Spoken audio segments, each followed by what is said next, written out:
Are you up for another quickie? Great! Let's talk about argument from etymology. This is when you base an argument on the origin of a word rather than its current meaning. One famous example is Kent Hovind claiming that the word universe comes from uni and verse, so the universe is a single spoken sentence. Years ago when I debunked this, I point out that it doesn't mean single spoken sentence, but all turned into one. But what I should have done was pointed out that the origin of a word bears no relevance to the reality it describes. The word influenza comes from influence because people used to believe that illness was caused by the influence of the stars. Disaster as well means bad star. But people generally don't believe in astrology anymore, nor is astrology true just because people still use the words.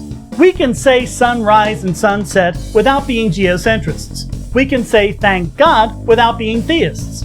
The origin of a word or phrase doesn't necessarily match its current usage, and no one should be held responsible for its origin when using it in a modern context. Now, there are times when this isn't a fallacy, like when a feminist claims that phrases like manual labor or man the lifeboats are sexist. It's not a fallacy to point out that, in these cases, the man part doesn't mean adult male, but comes from the Latin manus, which means hand. The prefix refers to things that are done by hand, not the things that are done by a male. Since the initial argument is about the word formation itself, it's not a fallacy to point out that that just isn't what it means.